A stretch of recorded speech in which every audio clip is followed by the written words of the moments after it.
아버지여, 아버지께서 내 안에 내가 아버지 안에 있는 것 같이 그들도 다 하나가 되어 우리 안에 있게 하사 세상으로 아버지께서 나를 보내신 것을 믿게 하옵소서.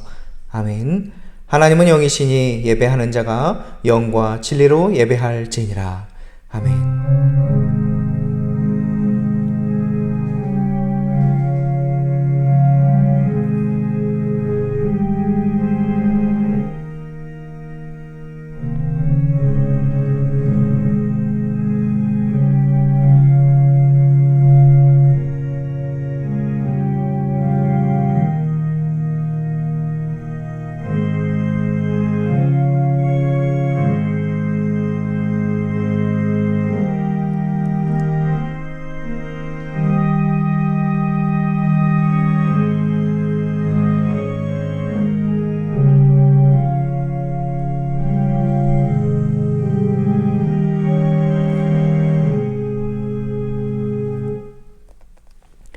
다 함께 찬송가 6장 목소리 높여서 찬송하시겠습니다.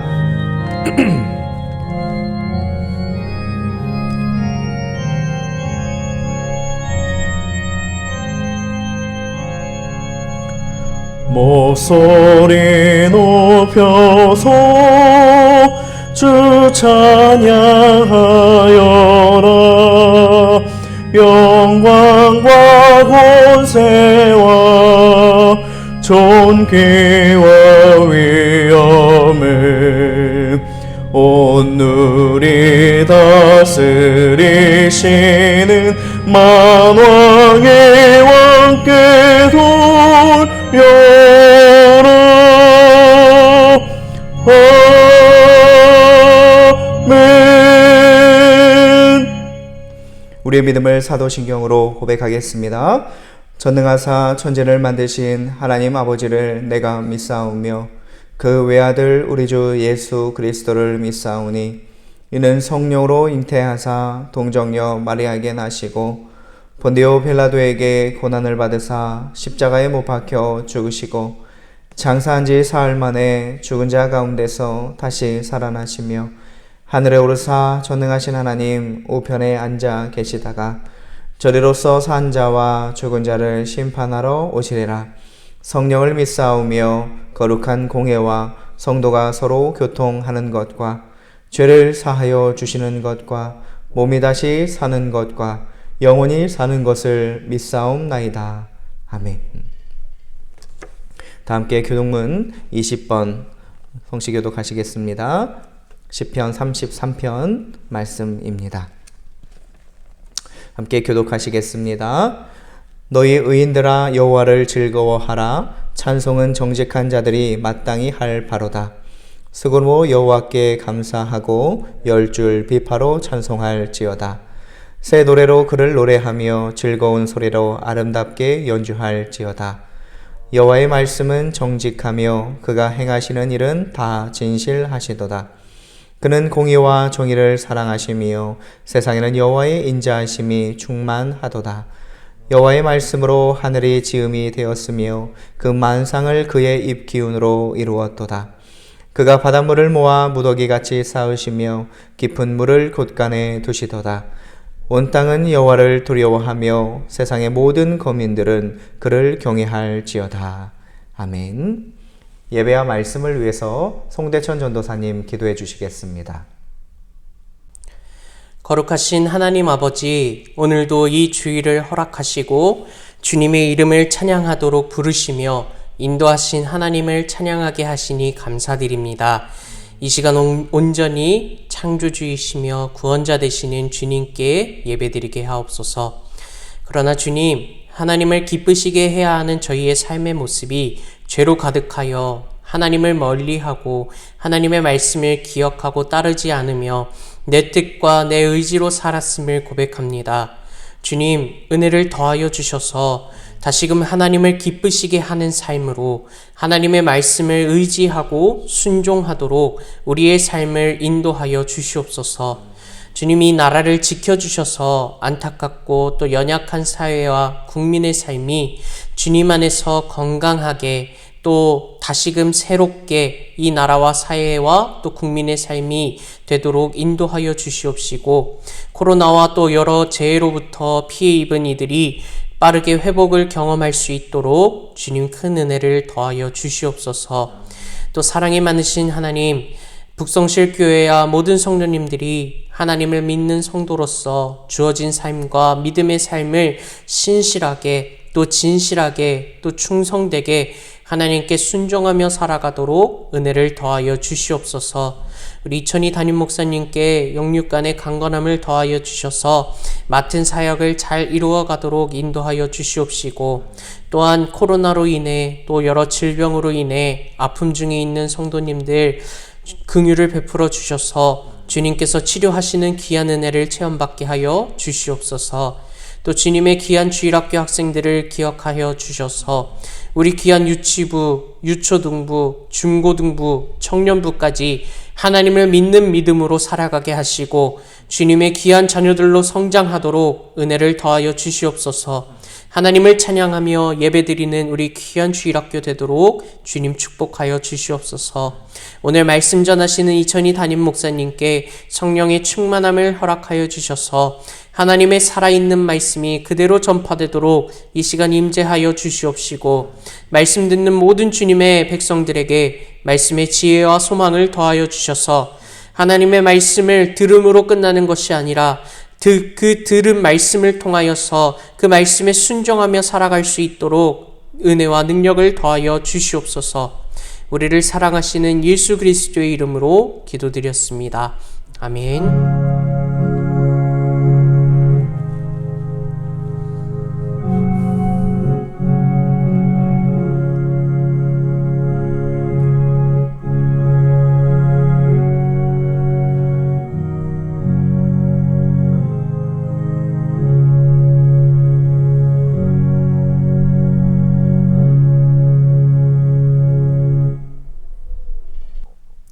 함께 성경 봉독 하시도록 하겠습니다. 오늘의 말씀은 창세기 26장 1절에서 11절 말씀입니다.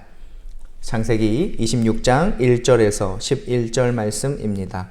구약 35면에 있습니다. 다 찾으신 줄 알고 한 절씩 교독하여 올리도록 하겠습니다. 아브라함 때에 첫 흉년이 들었더니 그 땅에 또 흉년이 들매 이삭이 그랄로 가서 블레셋 왕 아비말렉에 이르렀더니 여호와께서 이삭에게 나타나 이르시되 애굽으로 내려가지 말고 내가 내게 지시하는 땅에 거주하라. 이 땅에 거류하면 내가 너와 함께 있어 내게 복을 주고 내가 이 모든 땅을 너와 내 자손에게 주리라.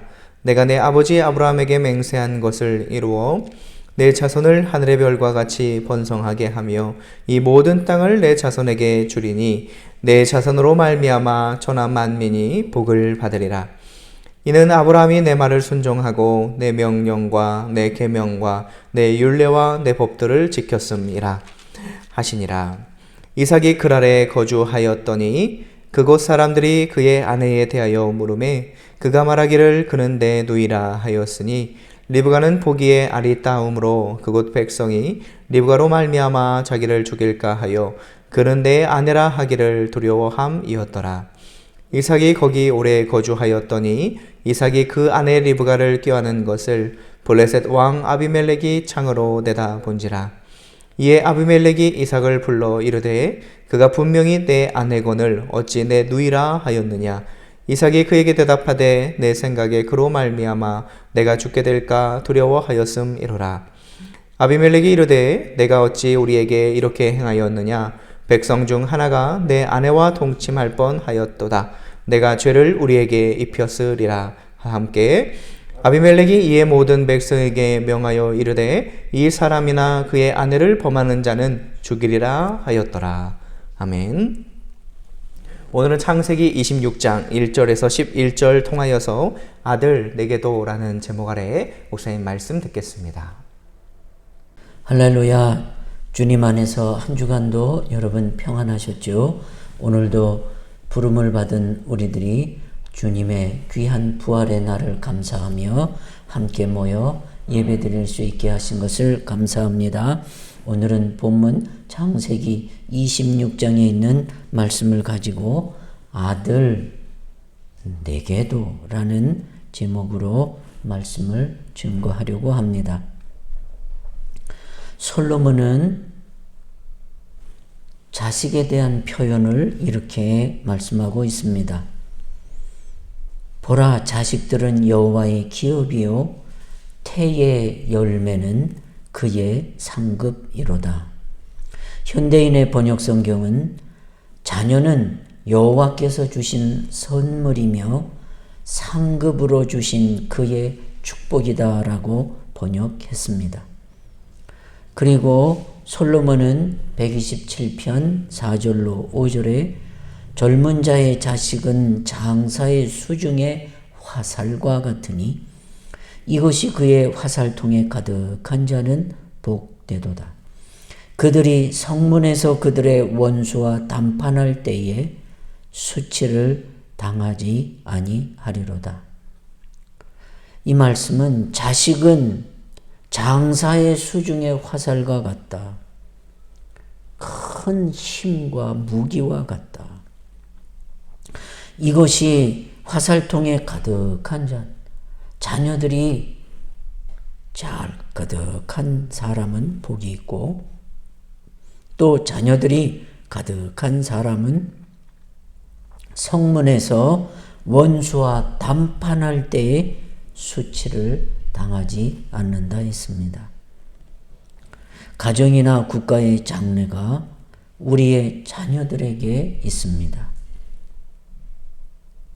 여러분, 이기자 부대를 이제 해체한다고 합니다. 왜냐하면 평화가 와서 해체하는 것이 아니라 젊은 사람들의 숫자가 적기 때문이라고 말합니다. 제가 신학교 수업 시간에 교육학을 맡은 교수님께서 하루는 강의 시간에 들어오셔서 이제 지금 짐을 조금 내려놓았습니다. 어떤 짐을 내려놓았다는 건가? 이제 자식을 결혼을 시키고 그 짐을 조금 다 내려놨다 말 안 하시고 조금 내려놓게 되었다. 그 짐은 자식의 짐이었습니다. 대한민국 부모님들은 참 자식에게 온 정성을 다 쏟습니다. 그래서 정치인들이 조심해야 될 것, 여러분, 학부모님들의 마음을 아프게 하면 그 정치인은 여러분 표가 떨어진다는 것이 바로 자녀 문제입니다. 그래서 입학 문제 예민합니다. 또 여러분 병력 문제 예민합니다. 특별히 우리는 그 자식을 낳고 서구 사람들은 자식이 다 크면 떠나보내는데 우리는 죽을 때까지 책임을 지려고 하는 그런 자식에 대한 너무 귀한 지극 정성을 다 쏟는 민족이라고 생각합니다. 대한민국의 참 자녀들은 부모의 사랑을 다른 타 민족보다도 더 많이 받고 있다고 생각합니다. 그래서 여러분, 내가 겪은 고통을 자식에게 물려주기를 싫어합니다. 내가 힘들었던 일을 자녀에게 여러분 되풀이되는 것을 싫어하면서 마치 야곱을 위해서 아버지의 축복을 받게 할 때 리브가가 하는 말이 저주는 내게 돌리고 너는 복을 받아라. 우리 부모님의 마음이 그 마음이 아닌가 생각합니다. 자식을 향해서는 어려움과 저주는 내가 받을 터이니 너는 내 몸을 딛고서라도 내가 잘 되기를 또 그 어려운 길을 걸어가지 않기를 얼마나 바라는지 모릅니다. 그런데 오늘 본문을 보면 저는 그런 묵상을 하게 되었습니다. 자식에게도 흉년이 있다는 겁니다. 우리는 자식에게는 이런 일이 없었으면 하는데, 아하, 딸아, 아들아, 내게도 기근은 있구나. 내게도 흉년은 오는구나. 오늘 본문 1절 말씀에 아브라함 때에 첫 흉년이 들었더니 그 땅에 또 흉년이 들었다 그랬습니다. 그 땅은 이삭이 살고 있는 그 땅에 또 아버지 때에 흉년이 들더니 이삭이 살던 그 땅에도 흉년이 오더라는 것입니다. 이삭이 누구죠? 믿음의 조상인 아브라함이 100세에 낳은 약속의 아들 아니겠습니까? 그런데 그런 약속의 자녀에게도 흉년이 있다는 것입니다. 여러분, 세상의 삶은 긴장의 연속입니다. 우리가 살아가는 곳이 그렇지 않습니까? 항상 마음 놓고 편히 쉴 곳이 못 되고 위험이 도사리고 있습니다. 질병과 전염병과 환난과 재앙이 언제 어디서 나타날런지 모릅니다. 우리들이 한평생을 살다 보면 자이든 타이든 간에 다양한 형태의 기근들이 엄습해 온다는 사실입니다. 그렇다면 하나님의 자녀에게도 기근이 올 수 있겠는가? 그렇습니다. 부자도 약한 사람도 목사도 오래 믿은 장로님, 권사님, 집사님과 성도님에게도 기근은 올 수 있습니다. 그렇습니다. 그러면 부모님이 잘 믿었어도 그 자식에게 고난이 올 수 있는가? 네, 그렇습니다. 사람은 누구나 이 세상에서 한평생을 살아가는 동안에 많은 흉년을 만날 개연성이 있습니다. 눈물이나 질병이나 고난이 더 이상 없는 것은 천국에서나 가능한 일입니다. 흔히 말하는 믿음이 좋다는 것은 그 사람에게 고난이 없는 것이 아닙니다. 고난이 닥쳤을 때 하나님이 주시는 은혜로 다시 도전하는 영적인 힘이 좋다는 말입니다. 1절 말씀에 아브라함 때에 첫 흉년이 들었더니 그 땅에 또 흉년이 들매 이 흉년은 아브라함 이후에 또 찾아온 두 번째 큰 흉년이었습니다. 우리가 이 말씀에서 깨달아야 할 것은 약속의 자녀라 할지라도 흉년이 찾아올 개연성은 얼마든지 있다는 말씀입니다. 아브라함이 죽고 난 다음 이제 그 아들 이삭이 신앙에 홀로 서기를 해야 할 때가 되었습니다. 그런데 그 땅에 흉년이 들었습니다. 이것은 이삭에게 닥쳐온 시련이었습니다. 이제까지는 아버지의 슬하에서 온실처럼 화초처럼 살아왔습니다. 아버지 아브라함의 신앙의 우산 밑에서 평탄하게 살아왔단 말입니다. 그러나 이제는 자신의 신앙을 자기가 개척해 나아가야 할 때가 되었습니다. 여기서 기근은 어떻게 처신하느냐에 따라서 이삭의 미래가 좌우될 수 있는 매우 중요한 시점이 바로 이 기근의 때였습니다. 그런데 흉년이 들었을 때, 기근이 들었을 때 이삭은 어떻게 행동하였습니까? 첫째, 기근 때에 애굽으로 내려가려고 했습니다. 사람이 사는 모습이나 형태가 도찐개찐이라고 생각합니다. 특별하게 하는 인생은 거의 없습니다. 좀 다를 뿐. 거의 비슷합니다, 여러분. 특별한 것 같아도 특별하지 않습니다. 속을 우리가 다 몰라서 그렇지. 아브라함의 경우를 보면 창세기 12장 10절에 그 땅에 기근이 들었으므로 아브라함이 애굽에 거류하려고 그리로 내려갔으니 이는 그 땅에 기근이 심하였음이라 그랬습니다. 아브라함 때도 보니까 기근이 왔고 아브라함도 기근을 피해 애굽으로 내려갔다고 그랬습니다. 그런데 이런 중요한 시기에 이삭은 어떻게 행동을 했습니까? 이삭이 그랄로 가서 블레셋 왕 아비멜렉에 이르렀다 했습니다. 이삭도 예외가 아닙니다. 믿음의 아버지 아브라함에게서 태어났다고 해서 이삭이 자동적으로 믿은 것은 아니었습니다. 목사와 장로의 자녀나 권사님의 자녀라고, 안수 집사님의 자녀라고 해서 믿음을 여러분 자동적으로 갖게 되지는 않습니다. 실제로 부모에게서 영적인 유산을 받을 수 있습니다. 하지만 그 영적인 유산을 자기의 믿음으로 결단하고 받아들여야 한다는 것입니다. 오늘 말씀이 그것을 말해주고 있습니다.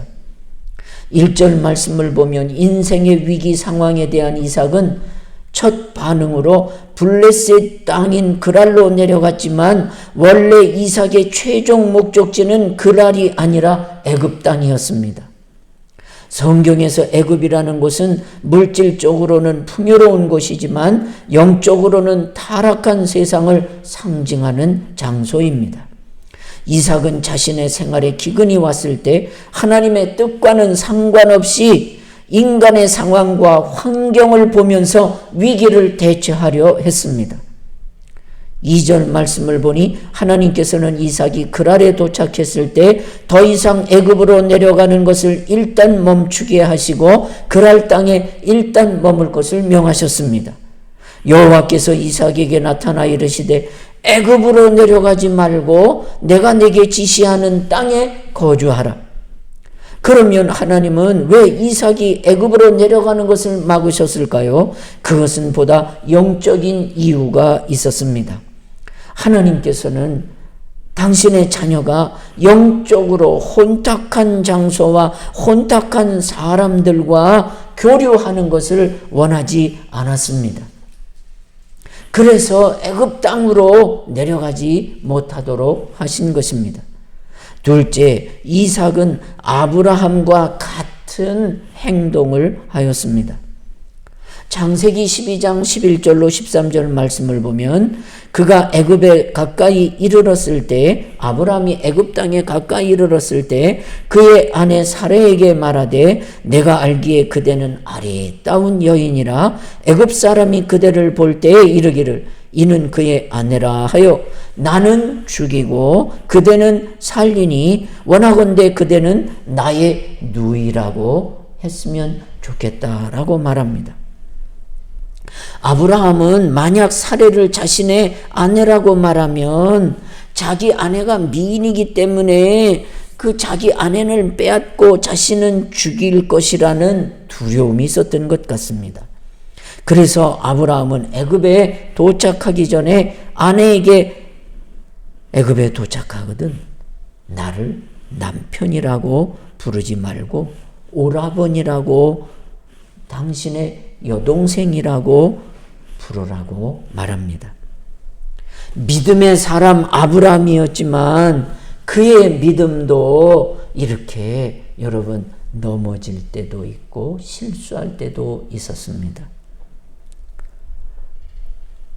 그런데 아들 이삭을 보니 7절 말씀에 그곳 사람들이 그의 아내에 대하여 물으매 그가 말하기를 그는 내 누이라 하였으니 리브가는 보기에 아리따움으로 그것 백성이 리브가로 말미암아 자기를 죽일까 하여 그는 내 아내라 하기를 두려워함이었더라 했습니다. 이삭이 아버지 아브라함과 똑같은 행동을 하는 것을 알 수 있습니다.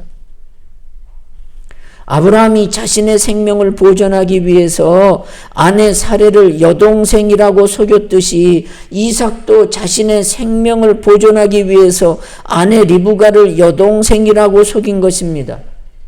참 우스운 이야기지요. 여기에서 우리가 알 수 있는 것은 부모가 죽을 때 유산을 남겨주지 못할 수는 있지만 부모의 유전자는 그대로 자녀에게 물려간다는 것을 알 수 있습니다. 그래서 자녀들은 부모를 보면서 아버지 역할과 어머니 역할이 무엇인지를 배우지만은 사람은 자기가 말하는 것보다 말하지 않은 것으로 더 많이 가르친다고 여러분 교육학자들은 말합니다. 야, 아버지가 옛날에 이런 일을 했다. 이런 창피한 일을 아들한테 얘기를 했겠습니까? 저는 아브라함 두 부부만 아는 이야기였지. 근데 여러분, 아들 이삭도 아버지 똑같이 해요. 그래서 여러분, 세상에 사는 거 별로 대단한 거 별로 없습니다. 비슷비슷하다는 겁니다.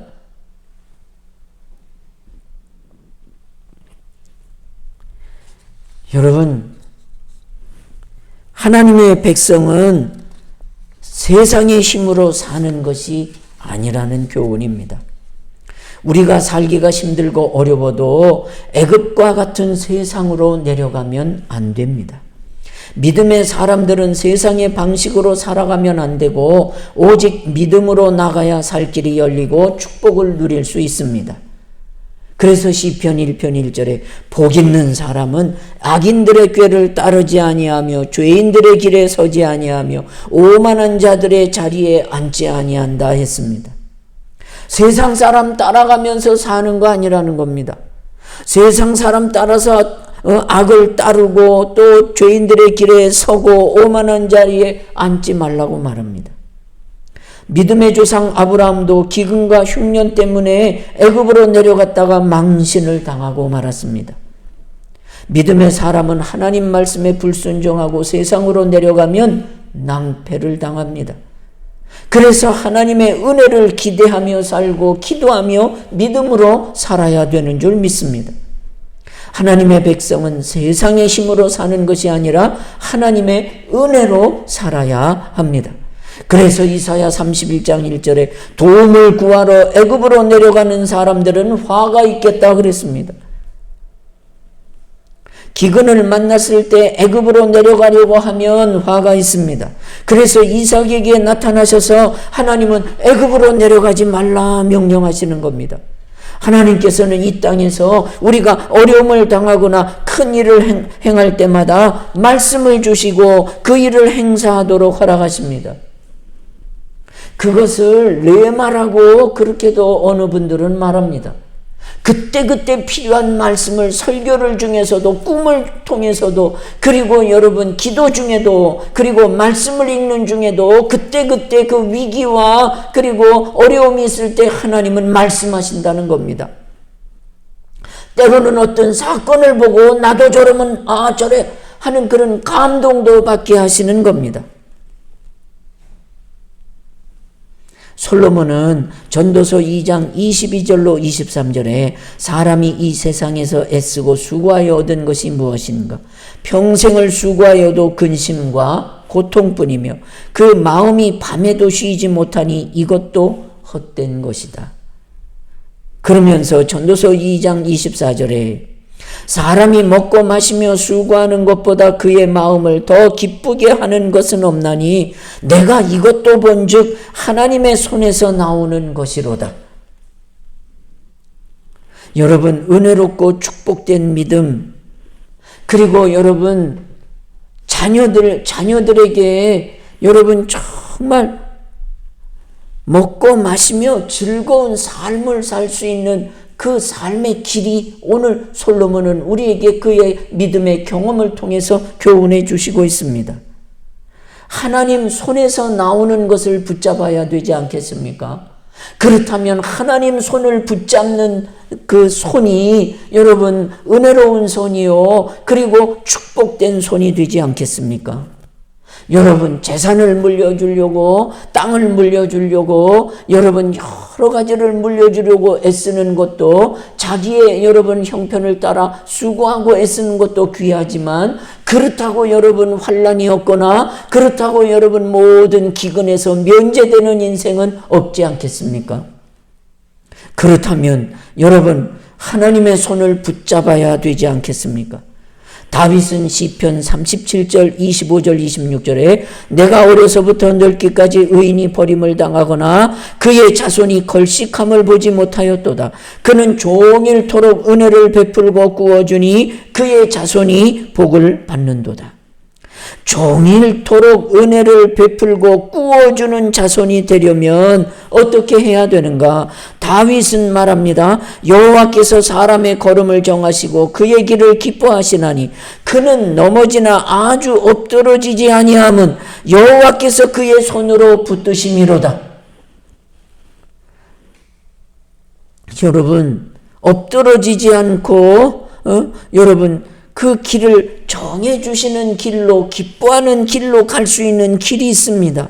여호와께서 그의 손으로 붙들어 주시는 자손, 여호와의 손으로 그 가정을 붙들어 주는 가정, 넘어지거나 여러분 곁길로 가지 않고 종일토록 은혜를 베풀어 주시는 길로 갈 수 있다고 말씀합니다. 에스라 8장 31절 말씀 보면 에스라는 이렇게 여러분 바벨론에서 예루살렘으로 돌아오는 길의 여정을 설명하고 있습니다. 첫째 달 12일에 우리가 아하와 강을 떠나 예루살렘으로 갈새 우리 하나님의 손이 우리를 도우사 대적과 길에 매복한 자의 손에서 건지신지라. 여러분, 그 바벨론에서 예루살렘으로 오는 길은 석 달 걸리는 길이랍니다. 그런데 그 길은 사람들이 예루살렘으로 그쪽 중동으로 빠지려면 필수 루트이기 때문에 도적이 많고 매복자가 많은 길이지만은 여러분 그 어려운 길, 그 긴 길을 여러분 하나님의 손이 도와주셔서 대적들과 매복한 자의 손에서 다 건져주셔서 안전하게 가더라는 겁니다. 하나님 손을 붙잡고 오니까 대적이 많은 길, 위험한 길도 안전하도록 그분의 손이 도와주시더라는 것입니다. 느헤미야는 성전 재건하러 왔으나 성전이 다 무너져 있고 성전을 밤에 가서 점검을 해보니까 다 황폐되어 있는 모습을 봅니다. 그리고 먼저 백성들이 내가 스스로 앞서기보다 백성들과 함께 그들의 마음에 부흥을 일으켜야 되겠다 생각합니다. 우리는 할 수 없어. 우리는 이제는 지쳤어. 우리는 무능해. 하나님은 우리를 멀리 하시고 하나님은 살아계신 것 같지 않아? 저들의 믿음이 낭망하고 있는 것을 다시 한번 깨워야 되었습니다. 그러기에 여러분, 느헤미야가 무너진 성전에 백성들을 모으고 이렇게 간증합니다. 느헤미야 2장 18절 말씀에 그들에게 하나님의 선한 손이 나를 도우신 일과 왕이 내게 이런 말씀을 전하였더니 그들의 말이 일어나 건축하자 하고 모두 힘을 내어 이 선한 일을 하려 하였다고 하였습니다.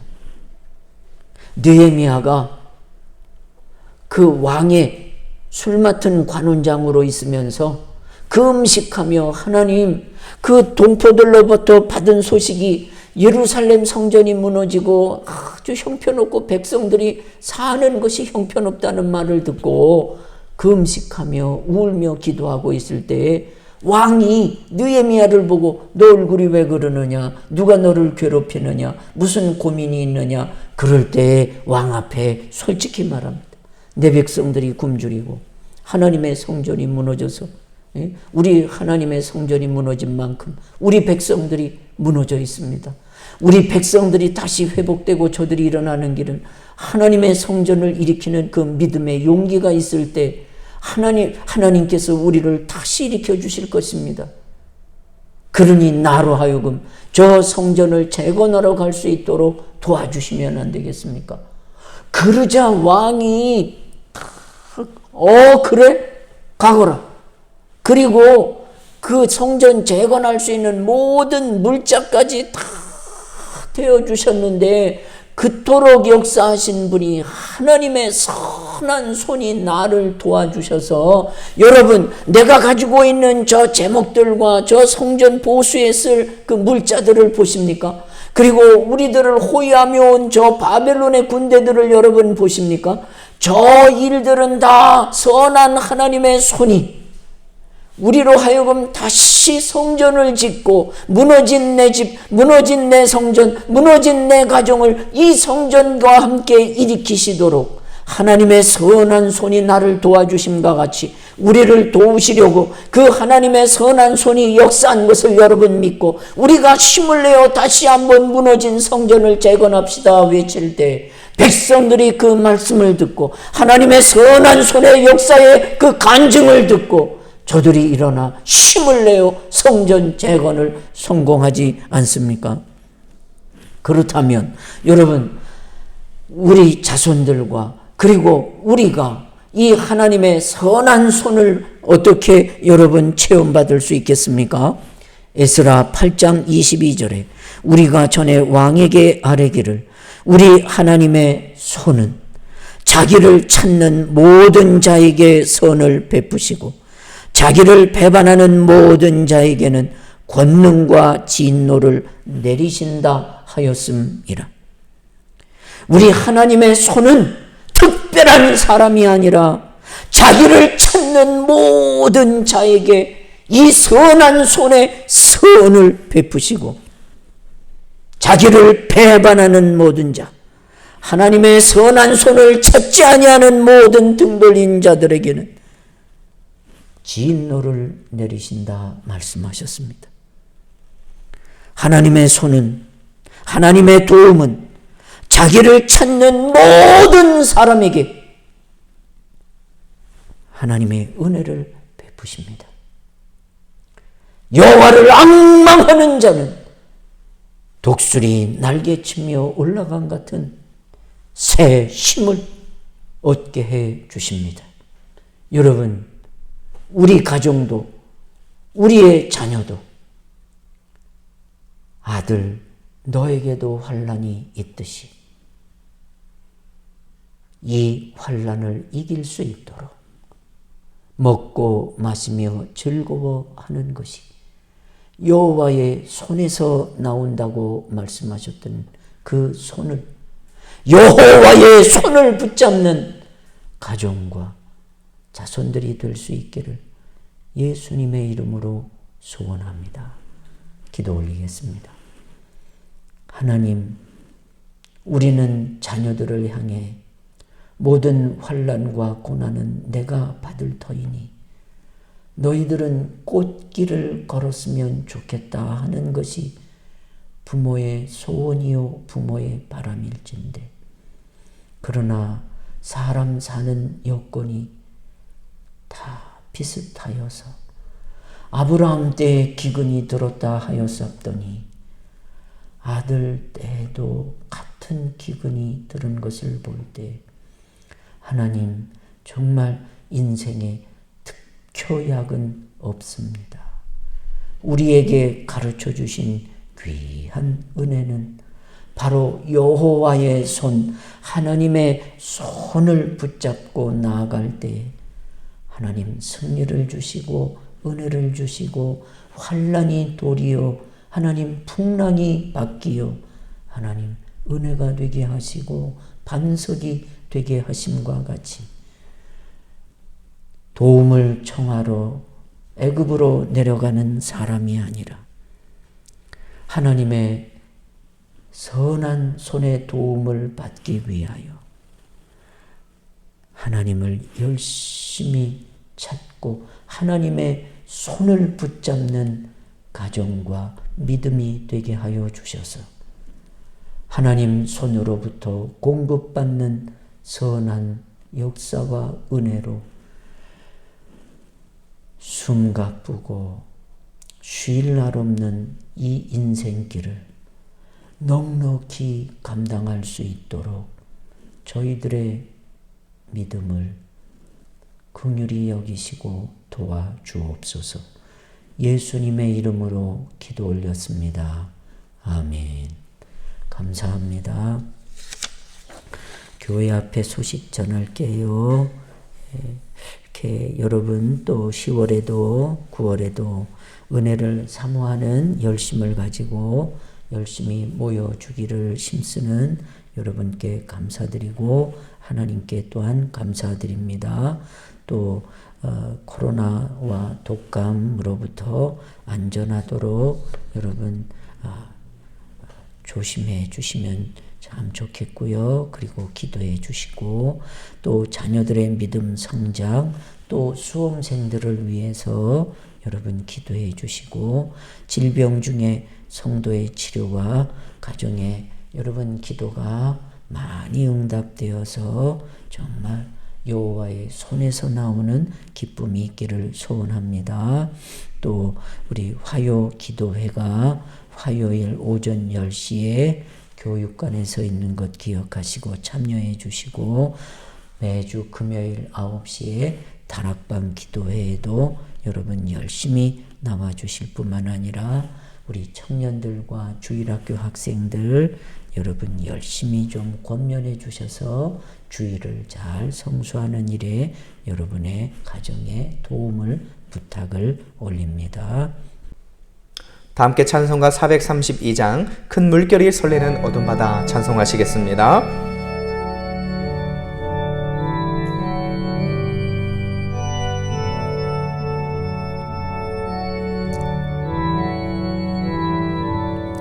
큰 물결이 설레는 어두운 바다 저등대의 불빛도 희미한데 이 풍랑에 배저 항해하는 이 작은 뱃사공은 주님이라 나 두려움 없네 두려움 없도다 주 예수님 늘 깨어 계시도다 이 흉흉한 바다를 다 지나면 저 소망의 나라에 이르리라 큰 풍랑이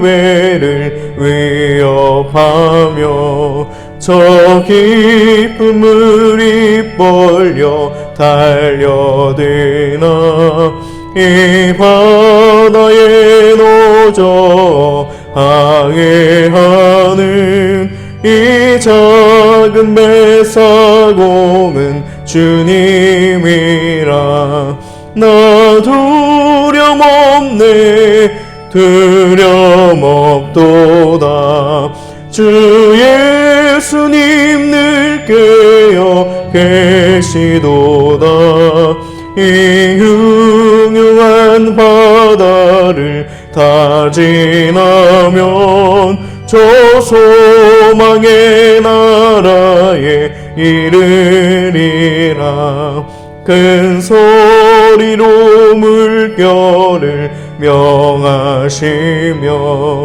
이 바다는 고요히 잠자리라 저 동력이 환하게 밝아올 때 나 주 함께 이 바다 건너가리 나 두려움 없네 두려움 없도다 주 예수님 늘 깨어 계시도다 이 흉흉한 바다를 다 지나면 저 소망의 나라에 이르리라.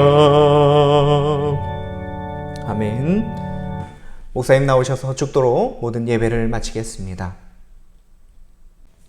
드린 예물 위해 축복하겠습니다. 하나님 아버지, 오늘도 주님 앞에 나올 때 나를 부르시고 나로 하여금 넘어지지 않게 하시려고 하나님 나를 선택하여 부르셨음을 감사합니다. 하나님이 세상을 이처럼 사랑하사 독생자를 주셨으니 이는 저를 믿는 자마다 멸망하지 않고 영생을 얻는 자녀 삼아 주셨사오매 그 은혜가 너무 감사하여 모든 것을 드려도 그 사랑과 그 은혜를 갚을 길이 없고 그 하나님의 주시는 영생의 하나님 은혜를 감당할 길 없사오나 하나님 앞에 하나님 그 은혜를 너무 감사하고 감사하여 주님 앞에 작은 물질로 나의 마음과 중심을 올리오니 하나님 받으시고 우리의 중심이 하나님 마음을 움직일 수 있는 따뜻한 중심들로 하나님 허락해 주셔서 하나님 저희들을 통한 많은 기쁨과 영광을 거두어 주시옵소서. 지금은 우리 구주 예수 그리스도의 은혜와 하나님 아버지의 늘 변함없는 사랑하심과 보혜사 성령 하나님의 감동 주시고 은혜 주시고 또 교통하여 주시는 역사가 사랑하는 성도들 위에 영원토록 함께 있을지어다. 아멘.